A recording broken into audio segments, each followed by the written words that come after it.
बिस्मिल्लाहिर्रहमानिर्रहीम अस्सलाम वालेकुम। हमारे इस चैनल में आप सबका खुश आमदीद। दोस्तों, दूसरा T20 मैच पाकिस्तान बुरी तरह से हार चुका है और इस वक्त बाबर आजम और दीगर खिलाड़ी शदीद गुस्से में है। बाबर आजम तो इस वक्त गुस्से से भरा हुआ है और वो कभी भी चीफ सेलेक्टर और हेड कोच मिसबाह उल हक को बुरी तरह से बेइज्जत कर सकते हैं, क्योंकि उनकी फरमाइश पर जो खिलाड़ियों को उन्होंने चुना था उनको मिसबाह उल हक ने एक खिलाड़ियों को भी चांस नहीं दिया। बाबर आजम ने क्लियर अल्फाज में कहा था कि ये खिलाड़ी जो आप मेरे साथ भेज रहे हैं, इनमें 2-3 खिलाड़ी ऐसे हैं जो मैच को हरवा कर ही रहेंगे और ये मेरा कहना भी नहीं मानते। तो बाबर आजम की बात सही निकली और मिसबाह उल हक ने बहुत बड़ी गलती कर दी बाबर आजम की फरमाइशी खिलाड़ी ना भेजने पर। दोस्तों, बाबर आजम इस वक्त शदीद गुस्से में है, क्योंकि बाबर आजम ने जी जान करके मैच में लगाई कि ये मैच हम जीत जाए, लेकिन कुछ खिलाड़ियों ने ऐसी हरकतें की कि जानबूझकर को तो नहीं कर सकते, लेकिन अगर ये कहे कि ये खिलाड़ी कसदन हार गए तो कोई बुरी बात नहीं होगी। क्योंकि पाकिस्तान के ग्रुप में मैच था और अच्छा खासा टोटल था, लेकिन कुछ खिलाड़ी की फील्डिंग और बॉलिंग की वजह से जीता हुआ मैच पाकिस्तानी टीम हार गया। दोस्तों, बाबर आजम इस वक्त 2 बड़े खिलाड़ियों को टीम में लाना चाहता है,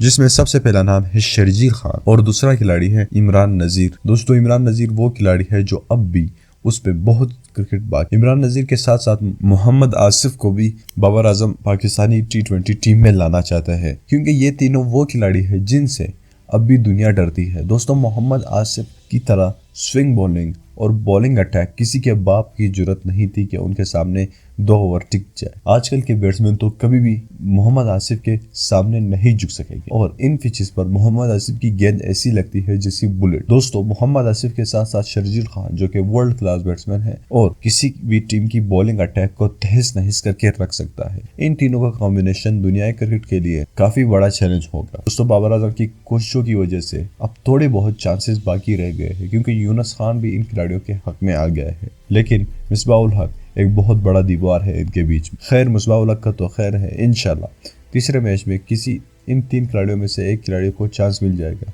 अगर नहीं मिला तो अगली सीरीज में 100% कंफर्म मिल जाएगा। ये हमारी बात है, ये मेरी बात है, आप लिख के ले लो। और बाबर आजम जो करता है वो करके दिखाता है। दोस्तों, इन 3 खिलाड़ियों के बारे में क्या राय है आपकी? क्या इन तीनों को टीम में चांस मिलना चाहिए या नहीं? आप हमें कॉमेंट करके ज़रूर नीचे बताइएगा। हमारे इस चैनल को सब्सक्राइब करिए और वीडियो को लाजमी लाइक